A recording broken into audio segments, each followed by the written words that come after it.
But when we look up, we wonder, do we occupy a special place in the cosmos? Or are we merely a celestial footnote? Is the universe welcoming or hostile? We could stand here forever wondering. Or we could leave home on the ultimate adventure.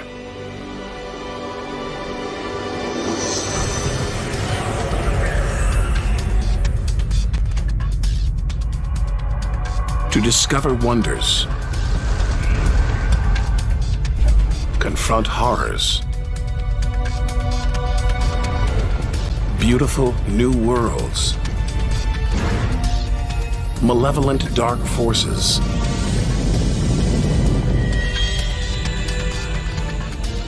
the beginning of time, the moment of creation. Would we have the courage to see it through? Or would we run for home? There's only one way to find out.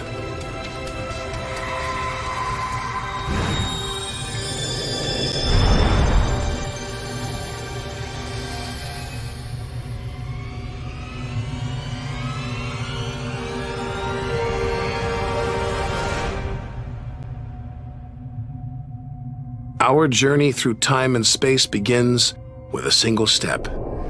At the edge of space, only 60 miles up, just an hour's drive from home. Down there, life continues. The traffic is awful, stocks go on trading, and Star Trek is still showing.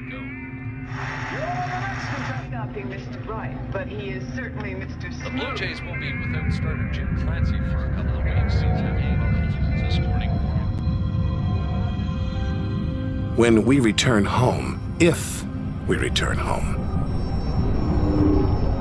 will it be the same? Will we be the same?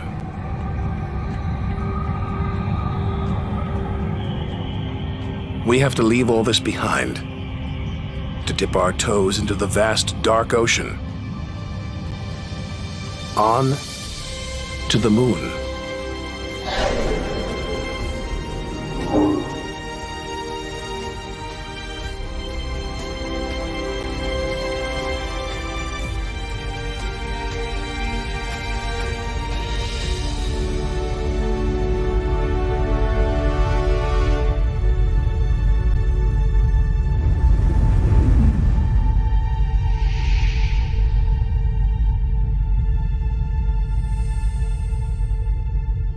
Dozens of astronauts have come this way before us.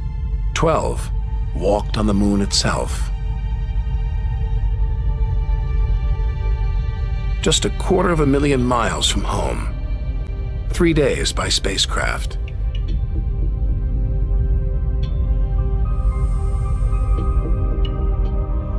Barren. Desolate. It's like a deserted battlefield, but oddly familiar. So close, we've barely left home.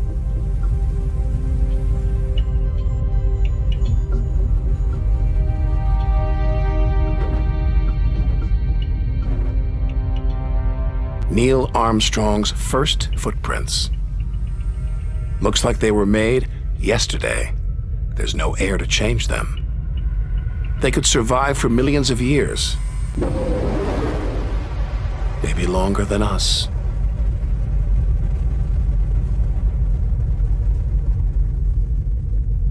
Our time is limited. We need to take our own giant leap. 1 million miles, 5 million, 20 million miles. We're far beyond where any human has ever ventured. Out of the darkness, a friendly face. The goddess of love. Venus. The morning star. The evening star. She can welcome the new day in the east. Say goodnight in the west.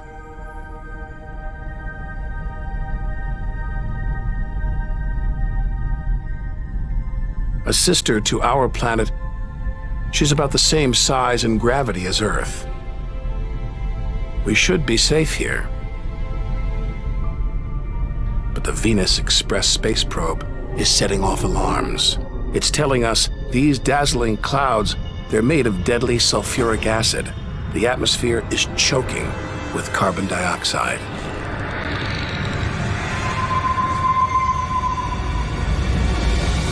Never expected this. Venus is one angry goddess. The air is noxious, the pressure unbearable. And it's hot, approaching 900 degrees. Stick around and we'd be corroded, suffocated, crushed, and baked.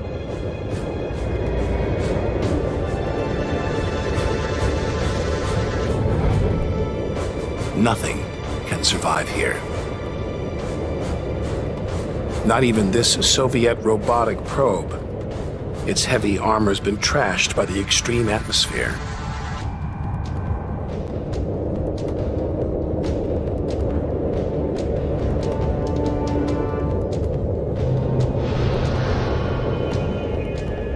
So lovely from Earth, up close, this goddess is hideous.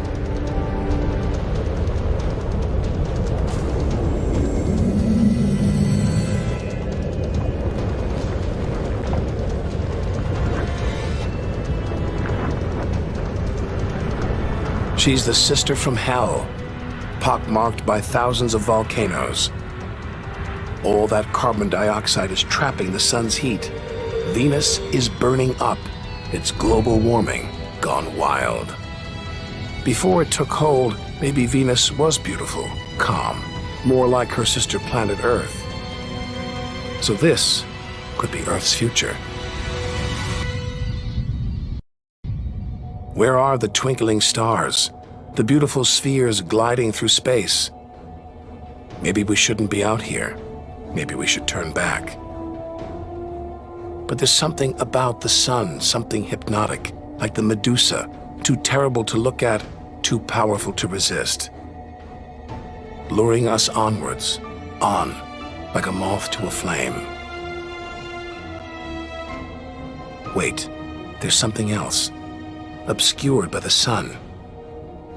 It must be Mercury.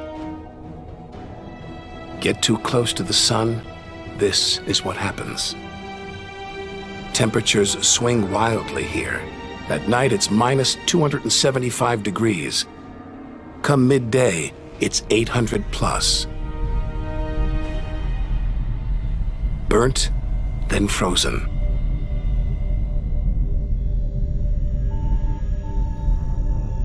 The Messenger space probe is telling us something strange.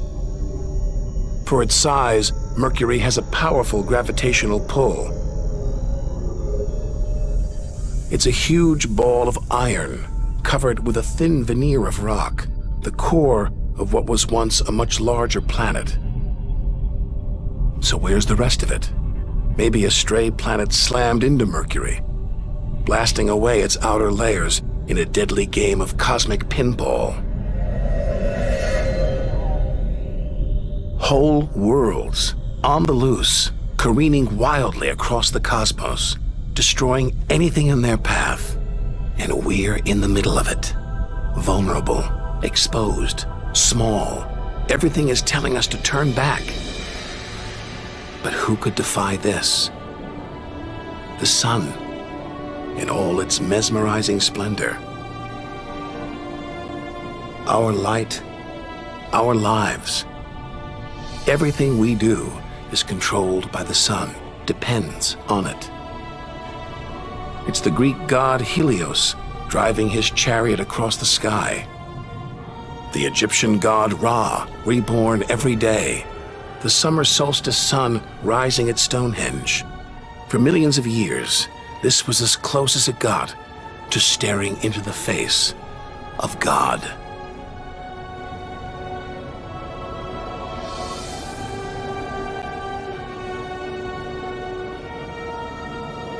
It's so far away. If it burned out, we wouldn't know about it for 8 minutes. It's so big, you could fit 1 million Earths inside it.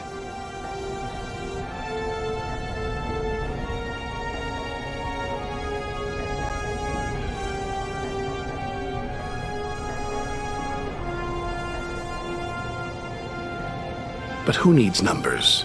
We've got the real thing. We see it every day, a familiar face in our sky. Now, up close, it's unrecognizable. A turbulent sea of incandescent gas. The thermometer pushes 10,000 degrees. Can't imagine how hot the core is. Could be tens of millions of degrees.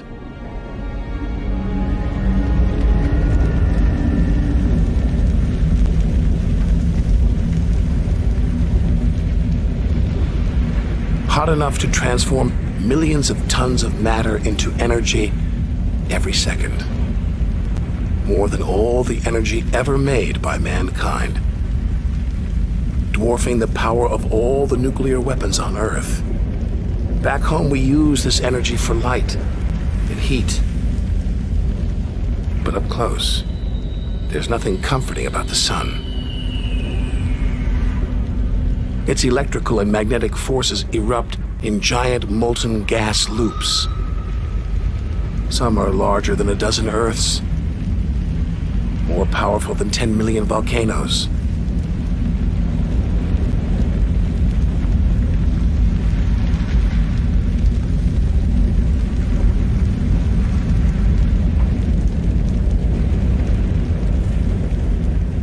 When they burst through, they expose cooler layers below, making sunspots. A fraction cooler than their surroundings, sunspots look black, but they're hotter than anything on Earth. And massive, up to 20 times the size of Earth.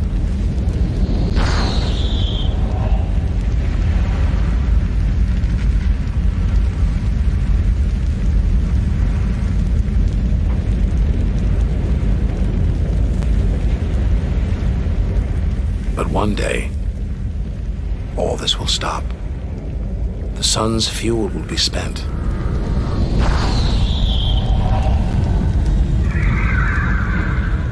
And when it dies, the Earth will follow.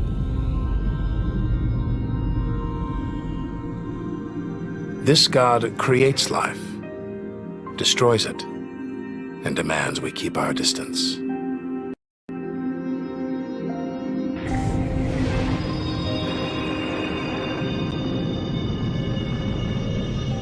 This comet strayed too close. The sun's heat is boiling it away, creating a tail that stretches for millions of miles.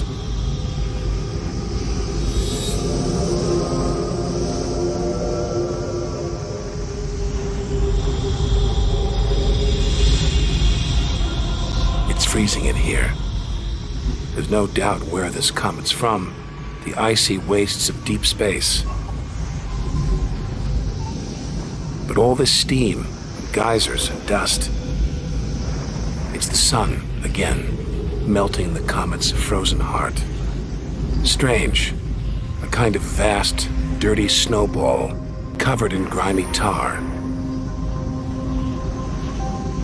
Tiny grains of what looks like organic material preserved on ice since who knows when. Maybe even the beginning of the solar system. Say a comet like this crashed into the young Earth billions of years ago. Maybe it delivered organic material and water, the raw ingredients of life. It may even have sown the seeds of life on Earth that evolved into you and me.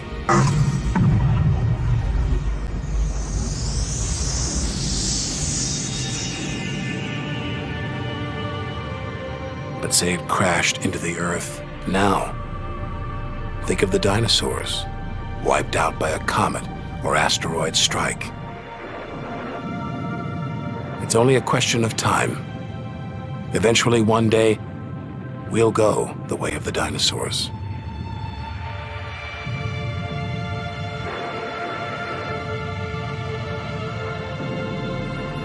If life on Earth was wiped out, we'd be stuck out here, homeless, adrift in a hostile universe. We need to find another home. Among the millions, billions of planets, there must be one that's not too hot, not too cold, with air, sunlight, water, where, like Goldilocks, we could comfortably live.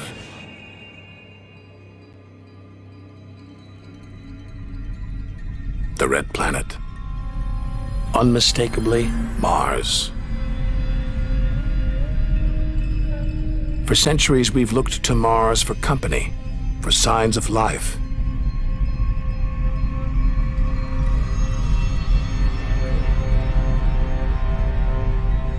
Could there be extraterrestrial life here? Are we ready to rewrite the history books, to tear up the science books, to turn our world upside down? What happens next could change everything.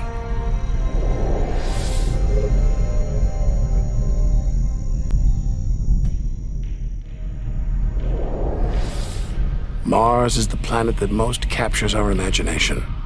Think of B-movies, sci-fi comics. What follows? Martians. It's all just fiction, right? But what if there really is something here? Hard to imagine, though, up close. This is a dead planet. The activity that makes the Earth livable shut down millions of years ago here.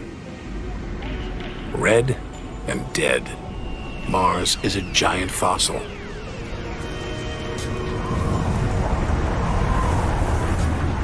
Wait. Something is alive. A dust devil. A big one. Bigger than the biggest twisters back home. There's wind here. And where there's wind, there's air. Could that air sustain extraterrestrial life?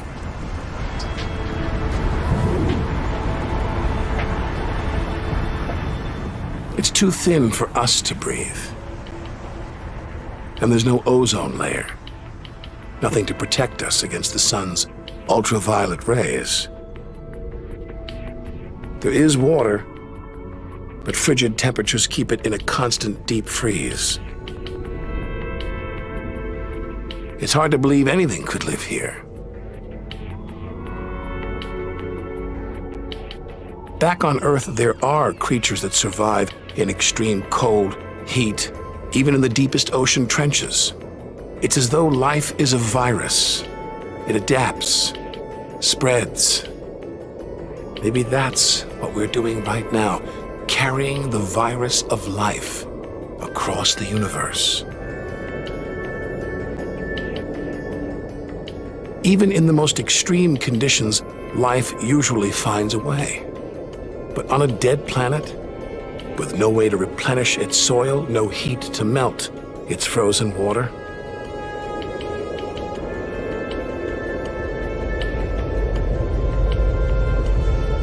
all this dust, it's hard to see where we're going.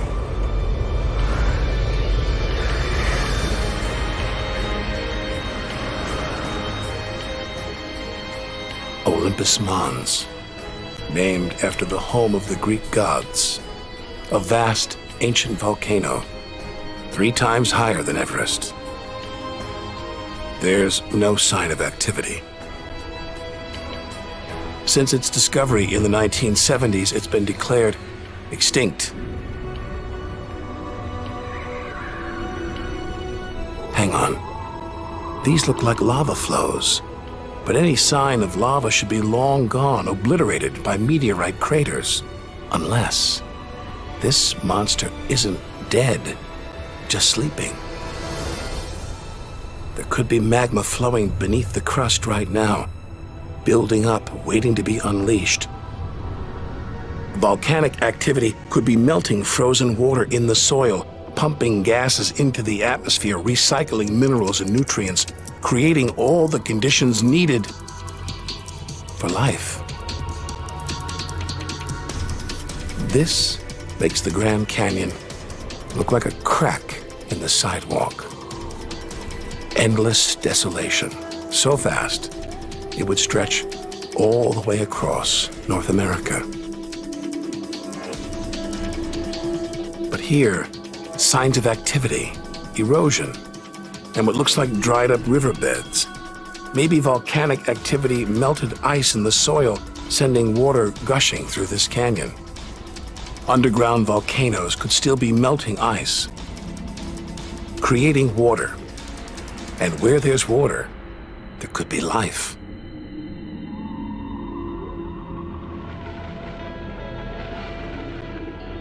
The hunt for life is spearheaded by this humble fellow, the NASA rover Opportunity. It's finding evidence that these barren plains were once ancient lakes or oceans that could have harbored life.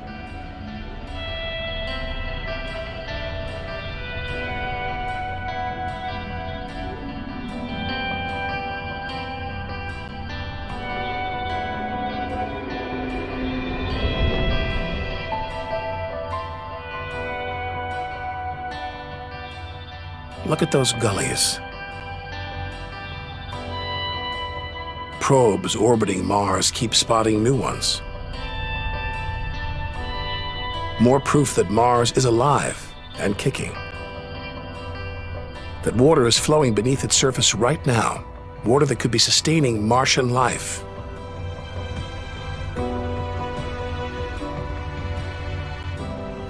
Now all we have to do is find it.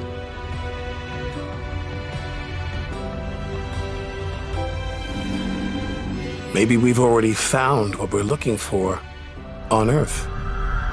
Some think that life started here and then migrated to Earth. An asteroid impact could have blasted fragments of Mars, complete with tiny microbes, out into space and on to the young Earth where they sowed the seeds of life.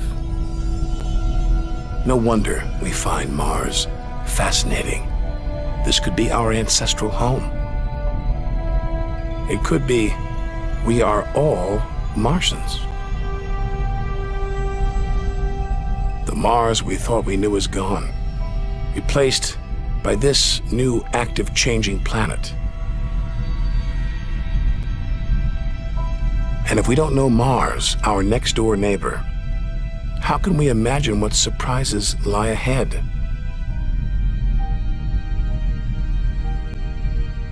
Our compass points across the cosmos, back in time 14 billion years,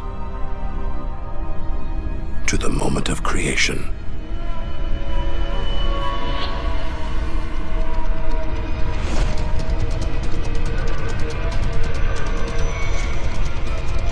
This is getting scary. It's like being inside a giant video game.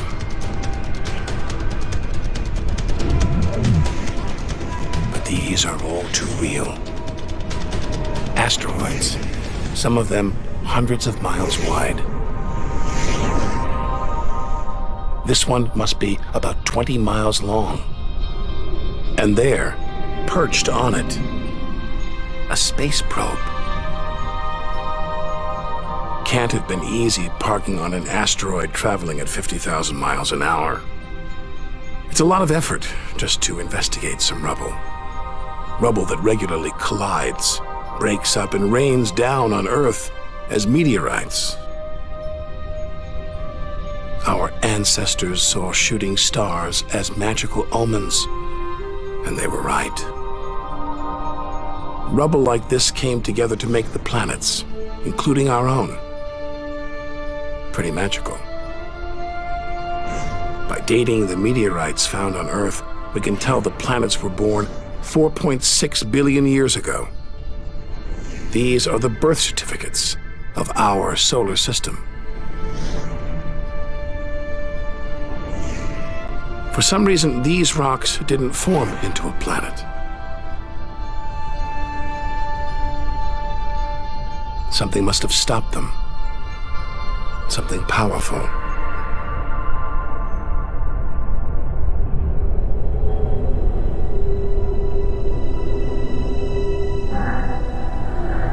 Jupiter. What a least 1,000 times bigger than Earth, so vast you could fit all the other planets inside it.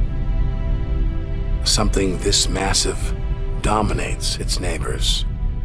Its gravity is pulling the asteroids apart.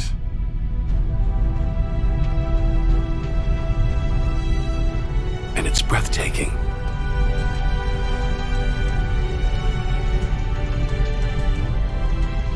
But this beauty is a beast.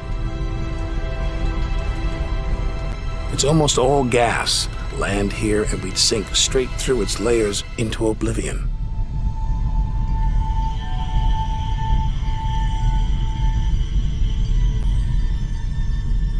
And Jupiter's good looks, the product of ferocious violence. It's spinning at an incredible rate, whipping up winds to hundreds of miles an hour, contorting the clouds into stripes, eddies, whirlpools. And this, the legendary Great Red Spot. The biggest, most violent storm in the solar system.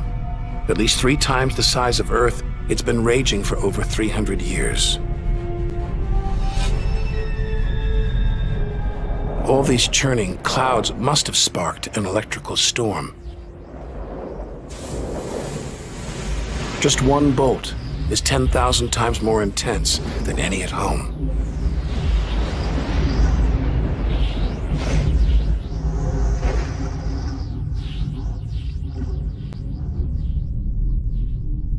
Looks like the safest place to see Jupiter is from a distance. Up there at the poles, those dancing lights, they're like the auroras back home. But the Geiger counter is going wild. Even these are deadly, generated by lethal radiation.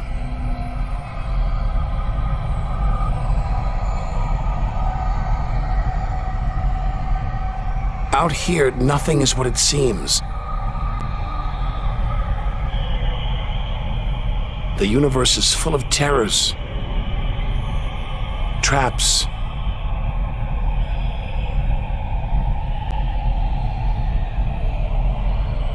maybe this is a safe haven, the multicolored moon Io.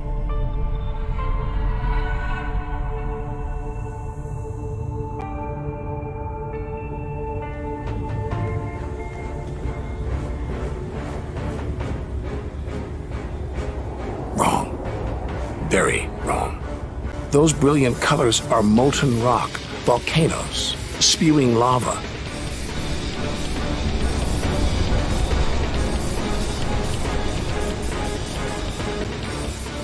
Our journey across the universe is turning into a struggle for survival. We've got to hope that if we outlast the dangers, we'll be rewarded by wonders beyond imagination.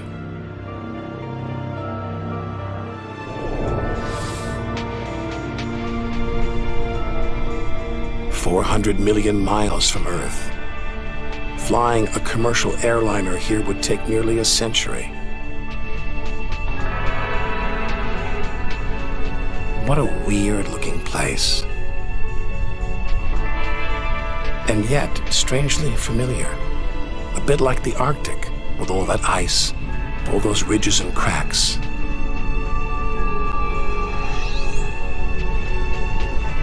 It's Jupiter's moon, Europa. And maybe like the Arctic, this ice is floating on water, liquid water. But we're 500 million miles from the sun. Surely Europa is frozen solid.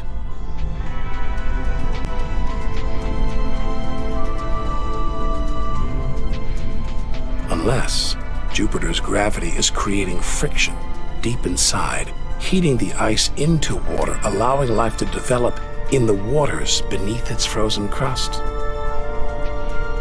We might be feet away from aliens. From a whole ecosystem of microbes, crustaceans, maybe even squid.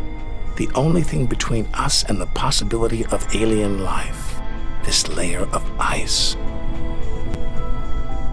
But until we send a spacecraft to drill here, Europa's secrets will remain beyond reach.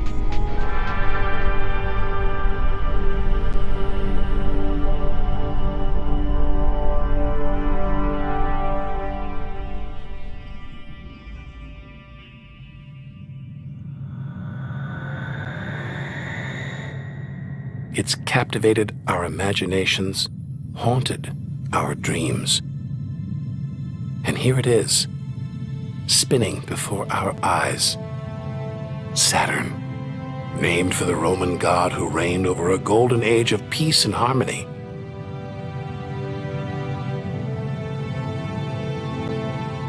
This planet's a giant ball of gas, so light it would float on water. Its spectacular rings would stretch almost from Earth to the Moon.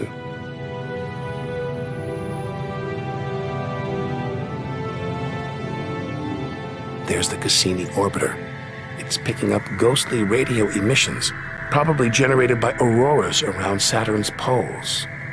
This is the real music of the spheres. Cassini's telling us where these rings came from. They're the remnants of a moon shattered by Saturn's gravitational pull. Incomparable beauty from total destruction.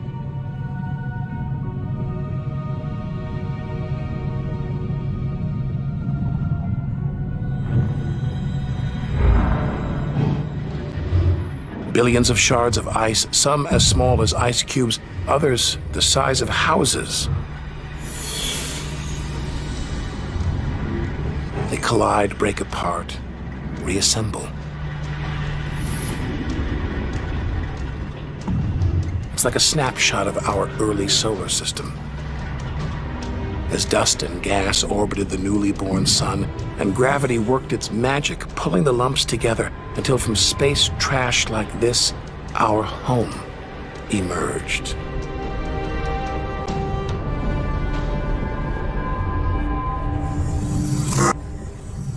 We could stay here forever.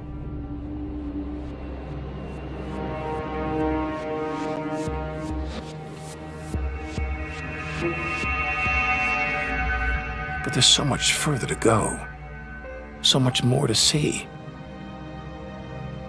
Like this moon wrapped in thick clouds.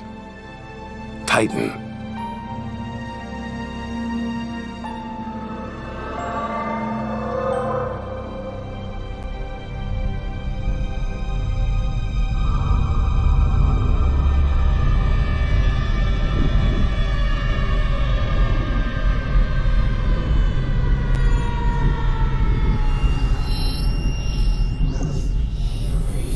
There's an atmosphere down here. There's wind, rain, even seasons. Rivers, lakes, and oceans. It looks so familiar, so similar to Earth.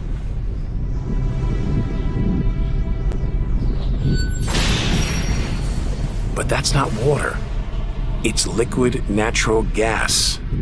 Hundreds of times more natural gas than all the Earth's oil and gas reserves. Maybe one day we'll use this energy to fuel a colony. Assuming there isn't life here already.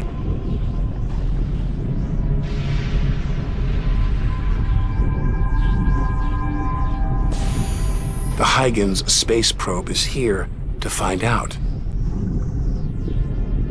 It's telling us there's organic material in the soil,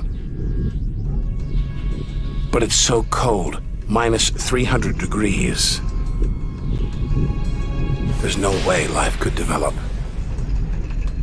Unless Titan warms up. The sun is supposed to get hotter. When it does, maybe life will spring up here, just like it did on Earth. And as the Earth gets too hot for us, maybe we'll move to Titan. One day we might call this distant land home.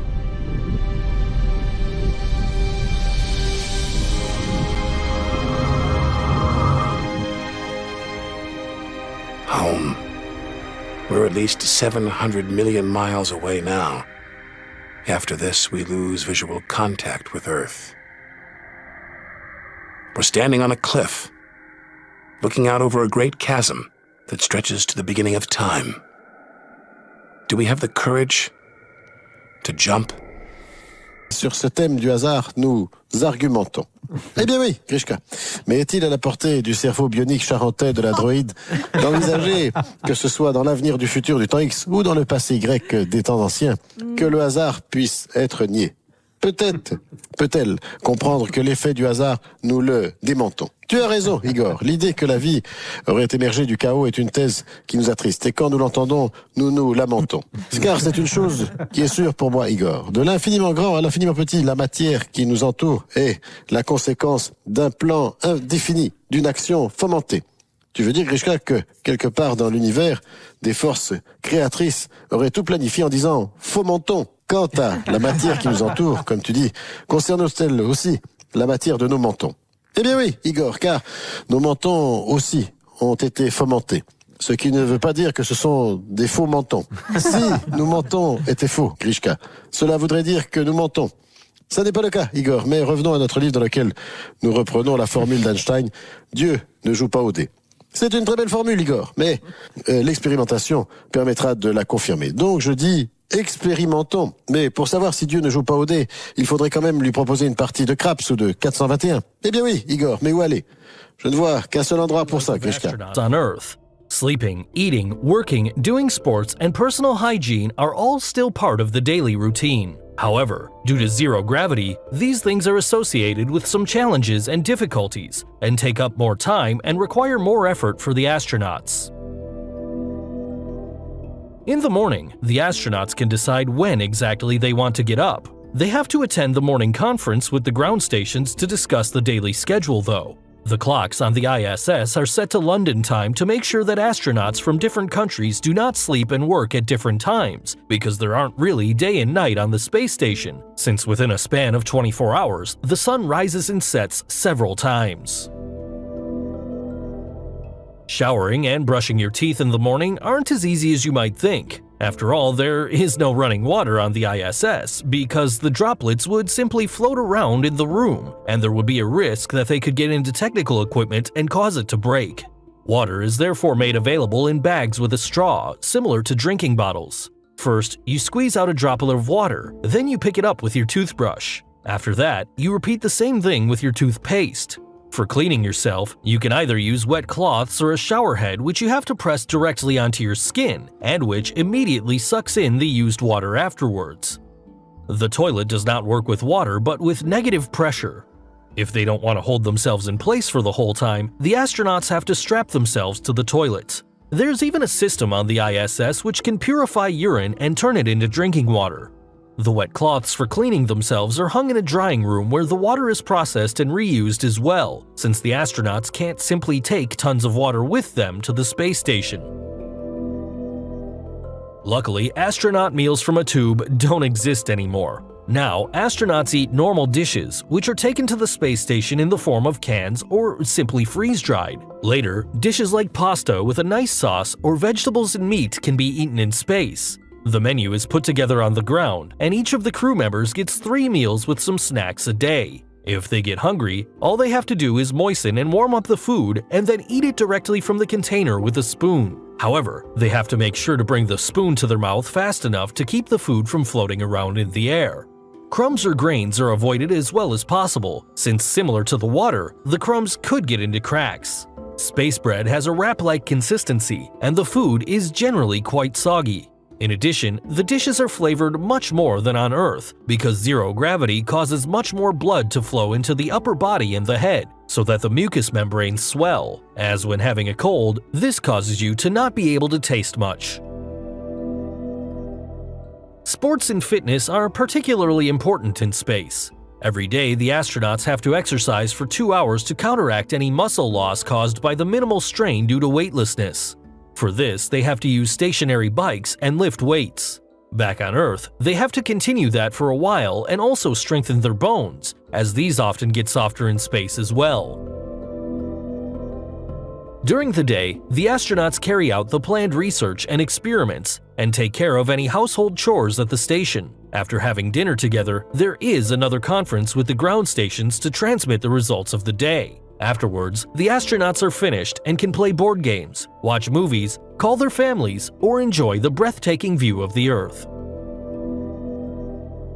On the ISS, the astronauts have single cabins for sleeping. Because of zero gravity, they have to strap themselves to their sleeping bag, which is strapped to the wall. Even though they can't feel the pressure of a mattress in space, some astronauts attach their sleeping bag to a board or the like in order to have a familiar feeling while falling asleep. During a stay on the ISS, almost every minute is carefully planned and interruptions due to illnesses are a big problem. In space, the immune system is weakened, making astronauts more susceptible to disease, which is why hygiene and cleanliness are of the highest priority. There is also a small space pharmacy at the station, which supplies the astronauts with various medications. Many astronauts are also plagued by the so-called astronaut disease, because in weightlessness, the organ of equilibrium does not work properly, so that during the first few days, most astronauts on the station will experience severe nausea. There is also something called space fever. During their stay in space, the body temperature of the astronauts increases steadily until it settles at 38 degrees, which, strictly speaking, means they live with a permanent fever. With physical effort such as sports, which we learned is mandatory in space, this fever sometimes even rises to 40 degrees. Being an astronaut is probably the coolest job in the world, but it's also pretty tough. Would you want to be an astronaut if you had the opportunity to be one? Write it in the comments. Until next time, bye!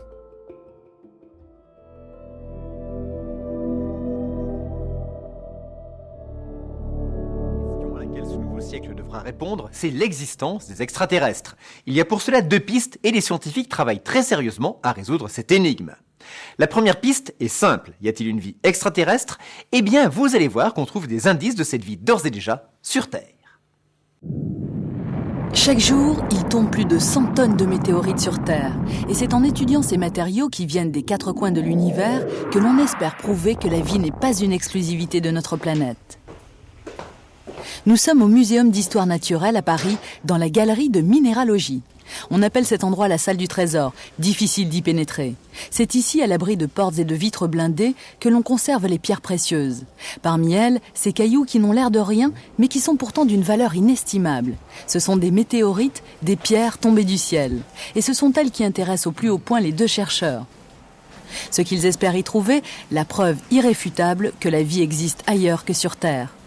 Nous pensons que les briques, c'est-à-dire les molécules organiques qui ont permis l'émergence de la vie sur Terre, une grande partie de ces briques a été formée dans l'espace et a été apportée sur Terre, dans les océans de la Terre, par les météorites.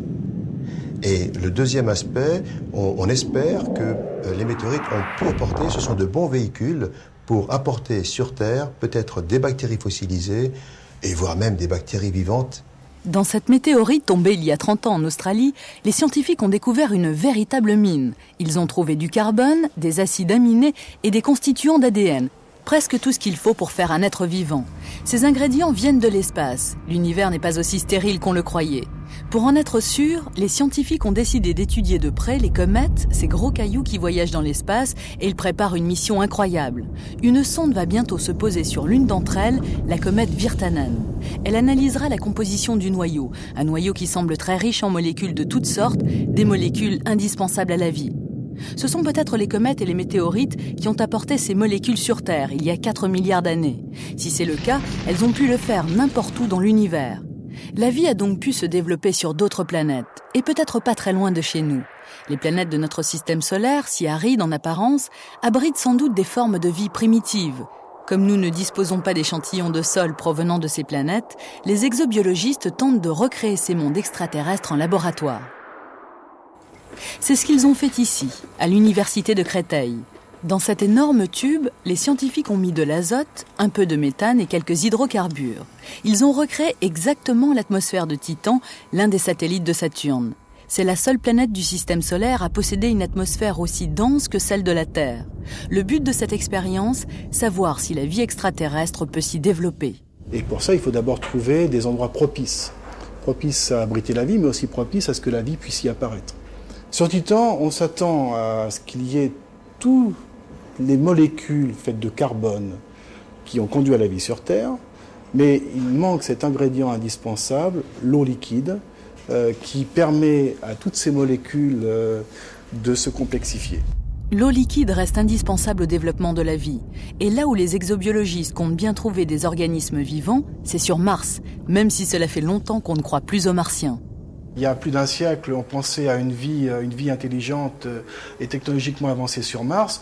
Maintenant, on pense à la possibilité d'une vie microscopique, d'une vie élémentaire, d'une vie faite de bactéries ou de micro-organismes, peut-être analogues à ceux qu'on connaît sur Terre.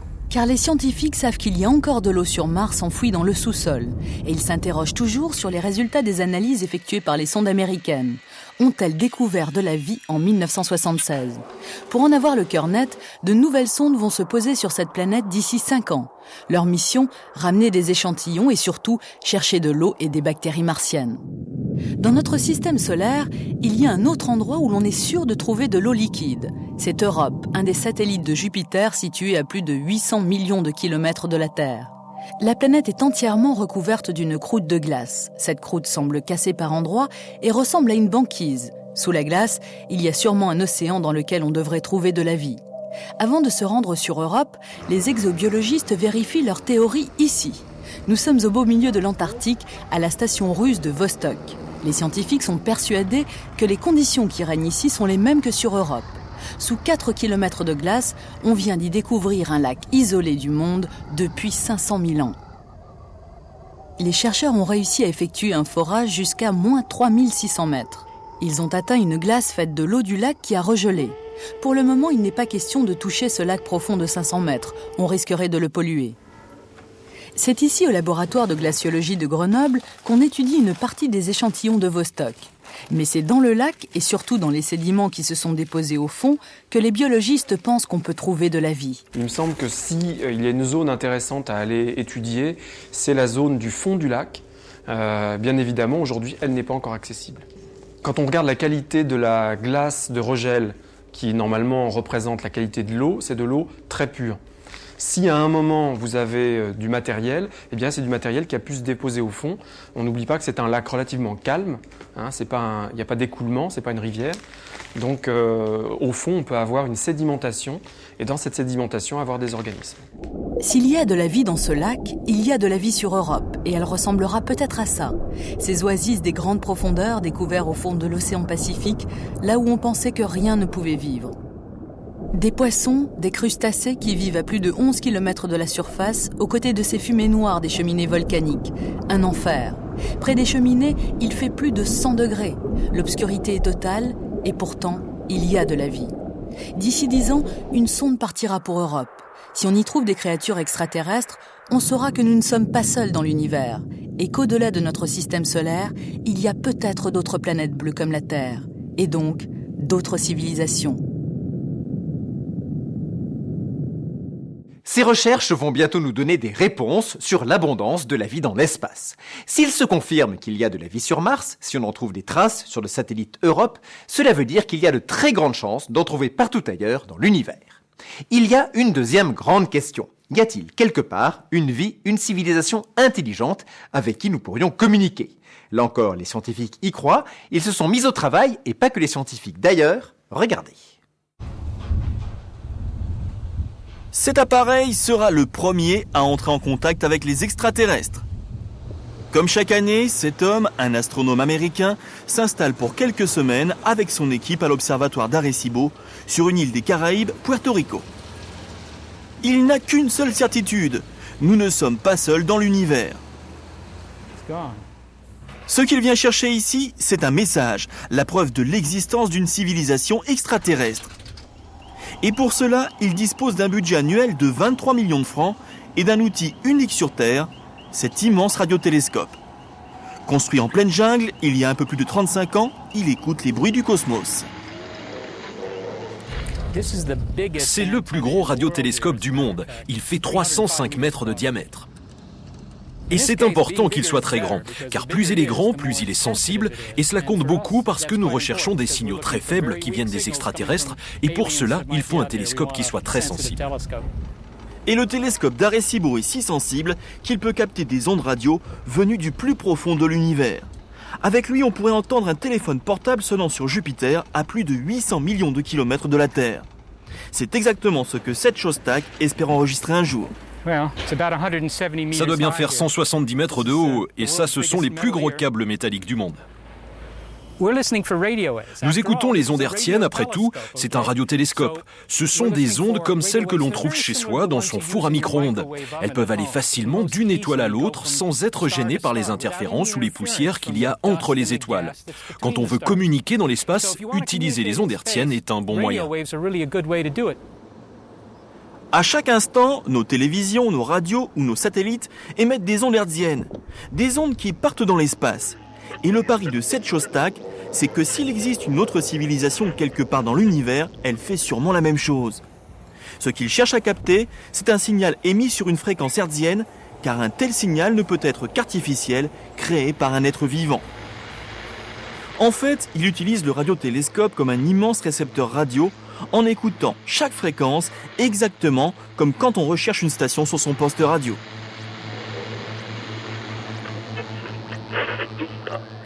Nous n'avons pas d'écouteurs comme Jodie Foster dans le film Contact. En fait, ce sont les ordinateurs qui font tout le travail et en plus, ils ne se plaignent jamais et ils ne font pas de pause café. Et il vaut mieux se faire aider par des ordinateurs. Le télescope a beau être le récepteur radio le plus sensible du monde, la tâche est immense. Car si quelque part des extraterrestres émettent des ondes radio, on ne sait pas sur quelle fréquence ils choisiront de le faire. Il y a en tout 2 milliards de canaux, donc autant de possibilités.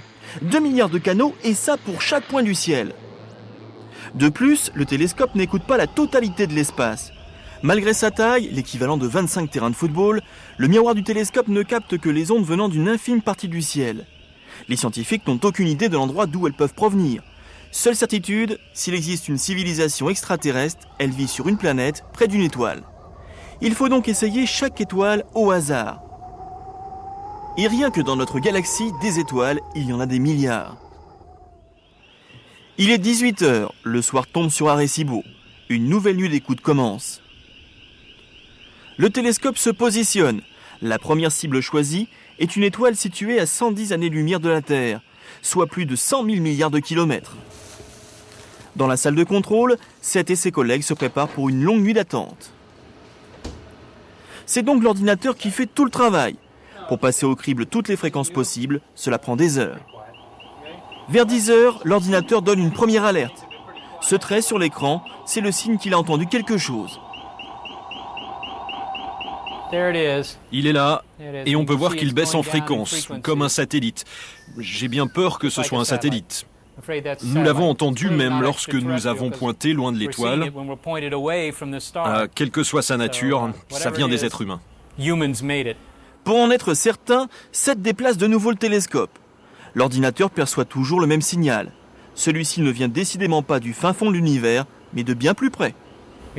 Nous avons vérifié ce signal. Nous ne le voyons pas seulement lorsque nous nous dirigeons vers l'étoile, nous le voyons aussi lorsque nous nous orientons loin d'elle. Alors c'est sûr que cela ne vient pas de l'étoile. En 4 ans, Seth n'a rien entendu d'autre que des satellites. Pourtant, il a déjà écouté 500 étoiles dans un rayon de 50 à 200 années-lumière. Aucune vie intelligente n'habite ces systèmes solaires, ou alors, elle ne se sert pas encore des ondes radio. La nuit d'écoute se termine, mais Seth est sûr de lui, un jour, il entendra quelque chose. Je ne suis pas déçu, nous n'avons pas trouvé d'extraterrestres, le matériel n'a pas très bien fonctionné, mais c'est pareil toutes les nuits. Et un beau jour, tout ça va changer et ce sera un très beau jour. Mais Seth Shostak n'est ici que 6 semaines par an. À Arecibo, le reste de l'année, 24 heures sur 24, 7 jours sur 7, ces appareils enregistrent les signaux du ciel. Ils sont stockés dans cet ordinateur, reliés au monde entier, dans l'attente d'être analysés. Reste encore un détail. À quoi ressembleraient ces extraterrestres? Les scientifiques se mettent à rêver, mais seul, bien sûr, l'avenir nous le dira. Le moteur d'Ariane 5 est le moteur le plus puissant jamais construit par l'homme. Et de la puissance, il en faut pour arracher à la Terre les 700 tonnes de la fusée. Pourtant, ce moteur, dans son principe, est d'une extrême simplicité. Vous allez voir, la propulsion d'une fusée, c'est élémentaire.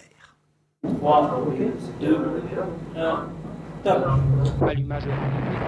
Aujourd'hui, tout le monde est habitué au spectacle d'une fusée en train de décoller. Mais combien parmi nous savent vraiment comment fait cet engin de plusieurs centaines de tonnes pour s'élever à la verticale et atteindre rapidement une vitesse vertigineuse? Pour Ariane 5, 35 000 km/h au bout de quelques minutes. Pourtant, toutes les fusées actuelles utilisent un principe extrêmement simple de la physique, le principe de l'action et de la réaction. Démonstration sur un modèle très réduit avec les élèves d'un atelier scientifique. Que s'est-il passé? Un élastique a propulsé le tiroir en bois, c'est l'action. À cette force va correspondre une force égale et de sens opposé, c'est la réaction, c'est elle qui projette le chariot dans l'autre sens. Et on peut fabriquer des fusées à eau à partir du même principe. Il faut une bouteille en plastique avec un peu d'eau, des ailerons en carton, une pompe, et c'est parti. Ici, c'est la pression de l'air qui fait sauter le bouchon. L'eau va alors s'échapper à grande vitesse, poussée par l'air, c'est l'action. La réaction, c'est la fusée qui part en sens inverse, c'est-à-dire vers le ciel. C'est exactement le même principe qui est utilisé pour faire décoller une fusée spatiale. Elle se déplace à l'opposé des gaz qui s'échappent de sa tuyère. Toute la difficulté, bien sûr, c'est d'obtenir une très grande quantité de gaz et de les éjecter à très grande vitesse. Deux conditions nécessaires pour donner une forte accélération. Pour cela, on utilise une réaction chimique que tout le monde connaît, la combustion. Au départ, il y a dans la fusée deux réservoirs, remplis l'un d'oxygène, l'autre d'hydrogène. Sur le moteur Vulcain d'Ariane 5, l'hydrogène arrive par là, passe dans la pompe hydrogène. Dans ce tuyau, là il arrive à haute pression et il va pénétrer dans la chambre de combustion. Là, il va se mélanger avec l'oxygène qui fait le même type de trajet en sortant de la pompe oxygène pour être introduit dans la chambre de combustion. Dans cette chambre de combustion, quand 1 kg d'hydrogène rencontre 6 kg d'oxygène, cela forme 7 kg de vapeur d'eau à 3500 degrés. À cette température, la vapeur d'eau occupe un énorme volume. Elle ne tient plus dans la minuscule chambre de combustion et s'échappe par la tuyère à la vitesse de 3000 mètres par seconde. Donc, la fumée d'une fusée, c'est de la vapeur d'eau. Si sur cette image vous voyez des flammes, c'est uniquement à cause de la poudre brûlée par les moteurs d'appoint, les boosters, qui donnent un petit coup de pouce au décollage. Chaud en bas, glacé en haut, pour gagner de la place, l'oxygène et l'hydrogène sont stockés sous forme liquide dans les réservoirs à moins 200 degrés. Les composants de la fusée doivent supporter ces énormes différences de température. Dernier élément pour augmenter la vitesse d'éjection des gaz, la forme de la tuyère. Elle est primordiale. Alors on aura d'autant plus de poussée que les gaz vont s'éjecter vers le bas avec la plus grande vitesse.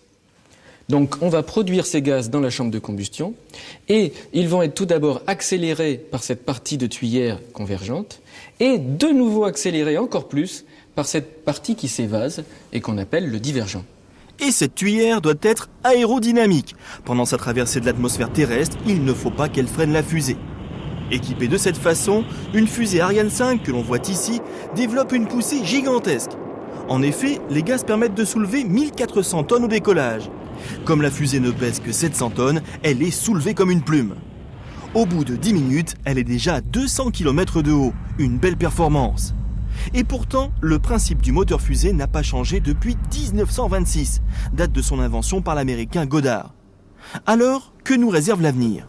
On pourrait commencer par améliorer encore et toujours les performances des moteurs classiques, tout en réduisant leurs coûts. On pourrait aussi envisager d'autres types de moteurs, comme la famille des Spike, qui sont des moteurs fusées presque classiques, qui adaptent leur fonctionnement à l'altitude comme s'ils changeaient de forme. On peut enfin rêver aux avions fusées, qui décolleraient comme des avions et termineraient leur course sur orbite comme des fusées. Bref, les fusées et la conquête spatiale n'ont pas fini de nous faire rêver. Il faut ajouter que nos engins spatiaux sont encore désespérément lents, et c'est normal. Leur principe n'a pas vraiment changé depuis les premières fusées, celles de l'américain Goddard en 1926. Restons dans les voyages interplanétaires. On voit couramment au cinéma ou à la télévision des vaisseaux spatiaux se déplaçant à des vitesses proches de celles de la lumière. Alors, est-ce toujours de la science-fiction? Vous allez voir qu'aujourd'hui, il y a enfin du nouveau dans ce domaine. Regardez. Voyager dans l'espace, sauter d'une planète à l'autre. Rien de plus facile à bord de l'Enterprise, le vaisseau de Star Trek. Mais dans la réalité, nous en sommes très loin. À côté de celui-ci, les vaisseaux spatiaux de l'an 2000 sont d'une lenteur désespérante. Prenons par exemple les sondes que l'on envoie vers Mars. La dernière va mettre 12 mois pour atteindre la planète rouge. Et pourtant, le voyage Terre-Mars n'est qu'un saut de puce à l'échelle astronomique. 86 millions de kilomètres seulement. C'est que pour arriver sur Mars, les sondes font bien des détours, ricochant derrière le Soleil pour prendre de la vitesse. En ligne droite, la durée du voyage serait divisée par 4, mais cela nécessiterait 20 fois plus de carburant, et donc une fusée au décollage 20 fois plus grosse. Impensable. Résultat, à ce rythme, il faudrait 15 000 ans pour franchir les 4 petites années-lumière qui nous séparent d'une éventuelle planète tournant autour de Proxima du Centaure, l'étoile la plus proche de nous. Si nos fusées sont lourdes et lentes, c'est à cause de leur moteur. Depuis 50 ans, toutes marchent sur le même principe, la réaction grâce à l'expulsion rapide de gaz brûlants. Il faut donc emporter 2 gaz pour qu'une combustion se produise et chauffe le mélange. Par exemple, l'hydrogène et l'oxygène. Et même très comprimé, cela prend de la place. Mais aujourd'hui, il y a enfin du nouveau. La sonde américaine Deep Space possède un moteur révolutionnaire. Il n'y a plus qu'un seul gaz, le xénon, éjecté à très grande vitesse. L'énergie, c'est de l'électricité, produite sur place grâce aux grands panneaux solaires de la sonde. Le principe est simple. Un champ électrique puissant active les atomes de xénon, comme dans le tube de votre téléviseur. Ensuite, ces ions sont expulsés dans l'espace grâce à un champ magnétique. Vitesse d'éjection 100 000 km/h. Avantage du système, il divise par 10 la quantité de gaz à emporter, de quoi alléger sérieusement les fusées.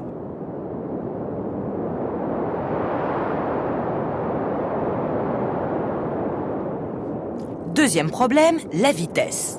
En améliorant les moteurs au maximum, nos sondes ne devraient pas dépasser les 150 000 km/h.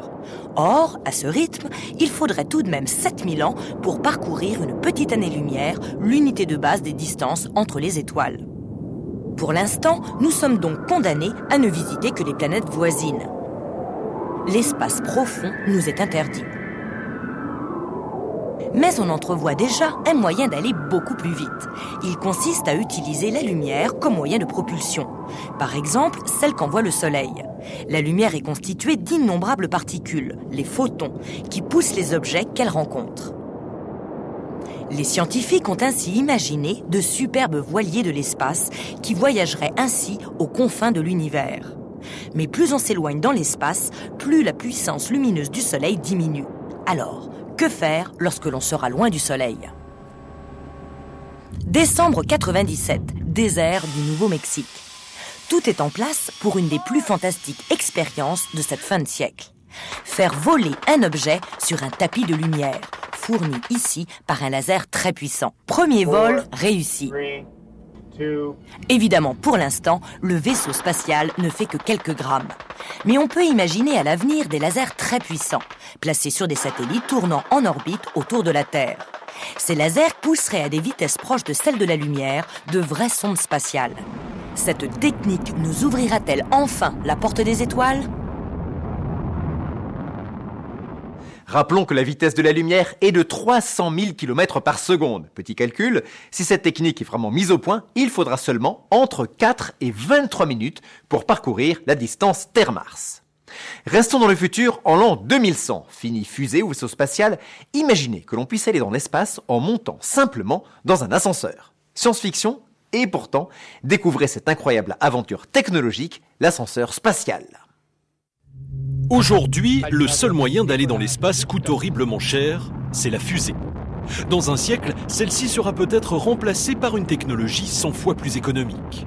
Nous allons faire un saut dans le futur en l'an 2100. Nous voici sur le chantier du premier ascenseur spatial. Les travaux ont commencé il y a tout juste 4 ans. L'une des tours est déjà pratiquement terminée. Nous sommes tout près de l'équateur. Cette tour, c'est le point d'ancrage d'un câble gigantesque qui reliera la Terre à une station spatiale en orbite géostationnaire à 36 000 km de haut. Une orbite qui n'a pas été choisie au hasard.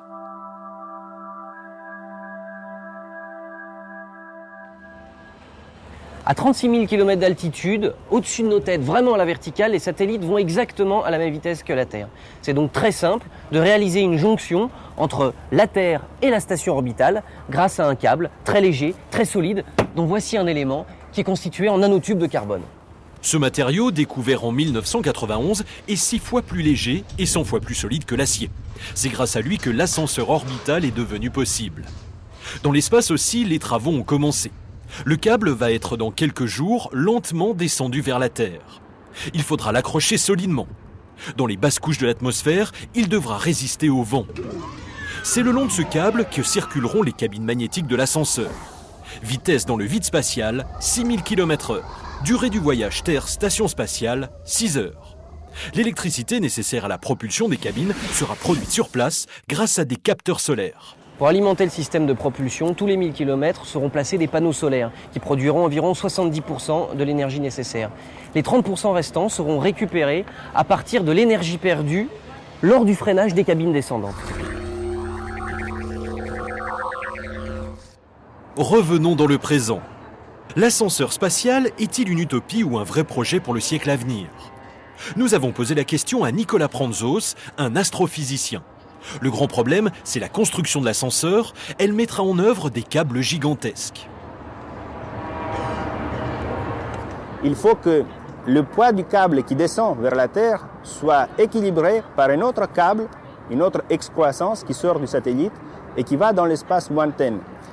Et quand la construction sera terminée, de manière plus ou moins symétrique, il y aura un deuxième câble qui partira du satellite géostationnaire jusqu'à une distance de 110 000 km, un tiers de la distance Terre-Lune. De cette manière, le système sera complètement équilibré. Mais cela fait 110 plus 36 égale 146 000 km de câbles à envoyer dans l'espace. Il y en aurait aujourd'hui pour des centaines de milliards de francs. Voilà pourquoi il faudra attendre longtemps avant de prendre un ascenseur pour les étoiles.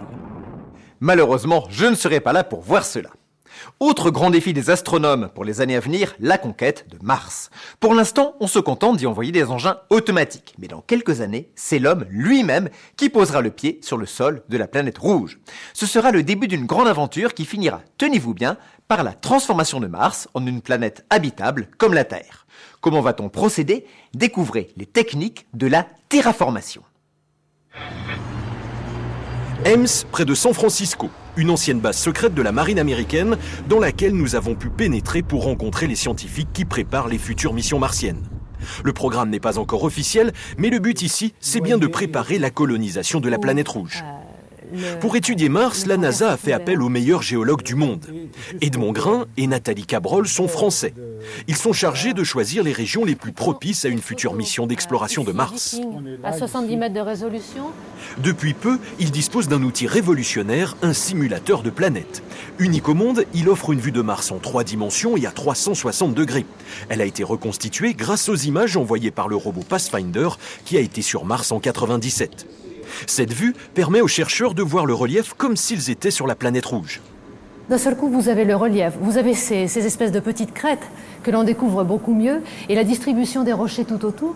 Et puis, par exemple, un petit peu dans cette région-là, vous allez commencer à voir des roches qui sont disposées d'une manière bien particulière, et ça nous donne des indices. Qu'est-ce qui s'est passé à cet endroit-là dans Pathfinder, dans la région de Pathfinder? Vous avez des collines, vous avez des petites dunes, et vous avez ces crêtes qui ondulent gentiment comme ça, et lorsque l'on regarde et que l'on corrèle ces images avec les images d'orbite que l'on a grâce à Viking ou Surveyor, on se rend compte qu'elles sont alignées dans le sens de la direction d'une ancienne rivière et d'un ancien flot. Cette vue en 3 dimensions permet d'apprécier plus facilement qu'avec des photos prises par satellite les endroits intéressants pour l'exploration et où on enverra les futures missions humaines sur Mars.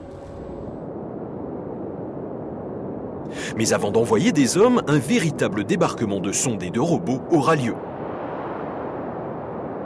La prochaine étape pour les scientifiques, c'est de ramener des échantillons de roches martiennes sur Terre. Ces roches sont en effet un précieux indicateur pour les géologues. Elles permettront de savoir enfin quelle quantité d'eau demeure cachée dans le sous-sol martien. Une information vitale pour la colonisation de Mars. Et pour commencer, pour déterminer où se posera le premier homme sur cette planète. Et si j'avais à envoyer un premier équipage martien, je l'enverrais volontiers dans cette région qui est la région du cratère Gusev et qui se trouve dans la région tropicale de Mars, dans l'hémisphère sud. Et là, vous avez les indications d'une vallée très profonde qui a coulé pendant de nombreuses années en différents épisodes. On ne sait pas combien de temps chaque épisode, mais de nombreux épisodes, avec la formation d'un delta et puis aussi la présence d'un lac.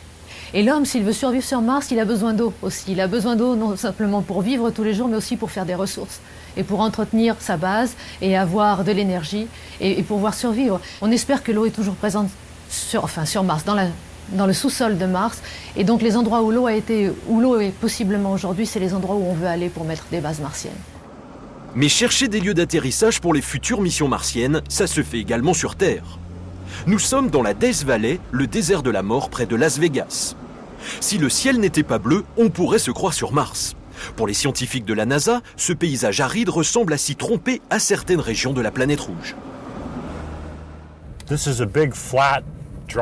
Voici un immense lac asséché et très plat dans le désert de Mojave. C'est un très bon exemple de ce que l'on peut trouver sur Mars. Un endroit où il y a eu de l'eau, peut-être de la vie, et maintenant il est sec. C'est très joli, c'est très plat, on pourrait atterrir ici et conduire un véhicule. Imaginez que nous soyons des astronautes dans un véhicule pressurisé et que nous traversions Mars, nous pourrions conduire et voir des paysages comme celui-ci. On chercherait des lacs, des traces de vie, prêts à sortir avec une perceuse pour creuser le sol. Pas de signe de végétation, pas de signe de vie. Parmi les meilleurs lieux pour atterrir sur Mars et où on pourrait trouver de l'eau en sous-sol, il y a le cratère Kuzef, un cratère de 100 km de profondeur et de 1000 km de diamètre.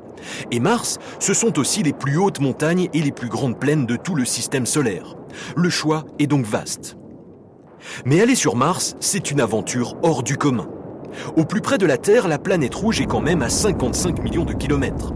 Les sondes automatiques mettent jusqu'à 1 an pour faire le voyage. Pour l'homme, il faudra réduire cette durée à 6 mois. Mais aucune fusée n'est aujourd'hui assez puissante pour envoyer des hommes vers Mars. Il va donc falloir construire des engins 20 fois plus gros que ceux qui existent actuellement. Mais le plus gros souci des scientifiques de la NASA, c'est d'arriver à maintenir en vie et en bonne santé des astronautes pendant leur voyage vers Mars. 6 mois à l'aller, 6 mois au retour et au moins 6 mois sur la planète, 18 mois dans l'espace. Cela fait pourtant des années qu'avec la station Mir, on envoie des hommes longtemps dans l'espace. Mais ils étaient ravitaillés régulièrement et pouvaient, en cas de problème, revenir à tout moment. Ici, ils devront être autonomes. Alors comment les nourrir pendant 1 an et demi ? Des rations en conserve prendraient trop de place. Les astronautes devront fabriquer eux-mêmes leur propre nourriture. Ce que nous avons ici, c'est de la salade que l'on va cultiver sur la station spatiale et plus tard dans la future base martienne. Ce sont des plantes salades, ici plus exactement des épinards, qui servent à apporter un repas plus équilibré aux astronautes. Ce sera également un système de régénération. Tous les déchets produits par l'homme seront utilisés pour faire pousser ces légumes. Des légumes qui serviront eux-mêmes à nourrir les astronautes pendant leur mission. Ces plantes seront la base de la survie des astronautes. Elles leur apporteront à la fois la nourriture, mais aussi l'air pur, car elles transforment le gaz carbonique de l'air en oxygène. Des expériences en total isolement ont été réalisées sur Terre. Des prisonniers volontaires ont fait pousser du blé pour se nourrir. Ils ont même recyclé l'eau qui s'évapore des plantes pour l'utiliser comme une eau de boisson. Ce système en circuit fermé fera donc vivre plusieurs mois les premiers explorateurs de Mars. Deuxième problème, maintenir en bonne condition physique l'équipage. Un séjour de 6 mois dans l'espace provoque chez les astronautes une atrophie des muscles et une fragilisation des os à cause de l'absence de pesanteur. C'est pour cela qu'ils doivent pratiquer 4 heures de sport par jour. L'une des solutions inventées par les auteurs de science-fiction et reprise dans 2001, l'Odyssée de l'espace, c'est cette immense roue qui reproduirait grâce à la force centrifuge la gravité terrestre. Mais cela coûterait bien trop cher. Cette roue, pour être efficace, devrait mesurer plus d'1 kilomètre de diamètre. La solution trouvée par les ingénieurs de la NASA, la voilà, une sorte de manège qui serait installé dans le vaisseau voyageant vers Mars. Il permet à la fois de faire du sport et de rétablir la pesanteur terrestre. Si quelqu'un pédale 1 heure par jour dans l'espace avec cet appareil qui reproduit 5 fois la pesanteur terrestre, ça a le même effet que passer 24 heures sur Terre. Que ce soit cette centrifugeuse à pédales ou le système de recyclage à base de plantes, tout est presque prêt pour être intégré dans la première base martienne. Voilà l'un de ses concepteurs. Il s'appelle Pascal Ly. Comme Nathalie Cabrol, il est français, également géologue, et cela fait 10 ans qu'il travaille pour la NASA à l'exploration de Mars. Dans ses cartons, la future base martienne. Un habitat de 8 mètres de haut qui servira non seulement au voyage entre la Terre et Mars, mais qui deviendra ensuite la première base humaine sur la planète rouge. Lorsque vous arrivez dans cet habitat et ce sera votre maison pendant tout votre séjour sur Mars jusqu'au temps du retour. En dehors de l'élément central qui comporte l'étage du dessous où vous aurez, si vous voulez, un atelier général ainsi que l'endroit où vous réparerez et utiliserez vos scaphandres pour sortir. Vous aurez un étage du dessus où vous aurez les chambres à coucher, la cuisine, la salle d'opération. L'étage propre est au-dessus, l'étage sale, entre guillemets, c'est en dessous. C'est là que vous couperez vos roches, où vous engendrerez peut-être pas mal de poussière, etc. Et la NASA a même imaginé la première mission martienne. Tout d'abord, un vaisseau apporte un réacteur nucléaire, c'est la centrale électrique de la base. Quelques mois plus tard, les premiers hommes se posent donc dans leur vaisseau habitation. Au fil des jours, ils déploient des panneaux solaires, un garage gonflable et même une serre pour fabriquer leur nourriture. La colonisation de Mars aura commencé. L'étape suivante, c'est alors l'exploration de la planète. L'une des étapes premières consiste à créer une infrastructure logistique sur Mars. C'est un petit peu comme l'approche que nous utilisons pour explorer l'Antarctique. Vous créez d'abord une petite ville, une petite base, une infrastructure et à partir de ce point-là, vous explorez le reste du continent. Retour dans la vallée de la mort. Chris McKay imagine même faire vivre des hommes en permanence sur la planète rouge. Dans ce désert, comme sur Mars, on peut trouver dans le sol les éléments pour faire vivre une population entière.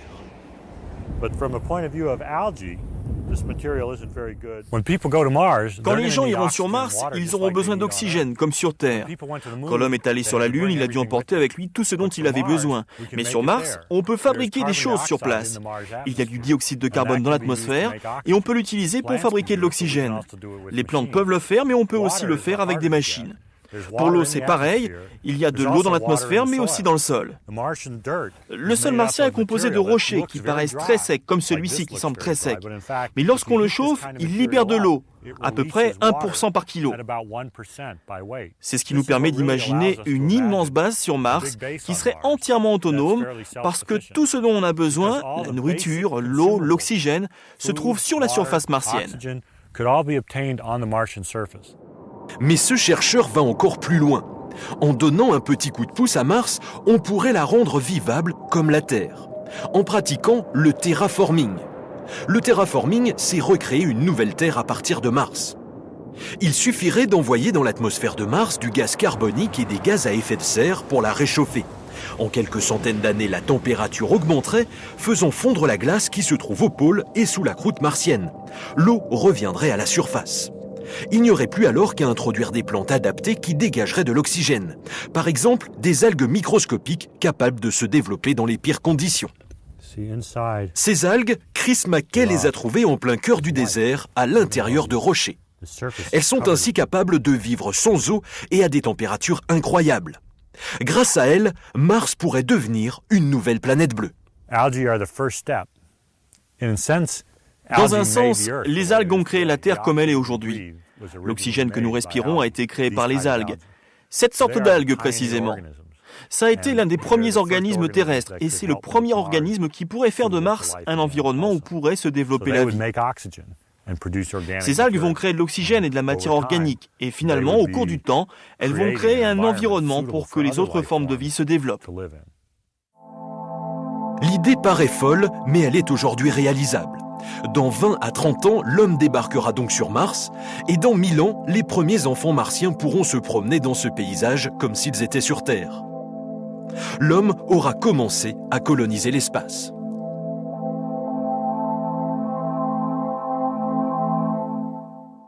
Après avoir marché sur la Lune, l'homme rêve d'aller encore plus loin. Mars, Jupiter, les étoiles, les planètes de la Voie lactée, plus loin les galaxies d'Andromède, les planètes à visiter ne manquent pas. Et l'exploration de l'espace n'en est qu'à ses balbutiements.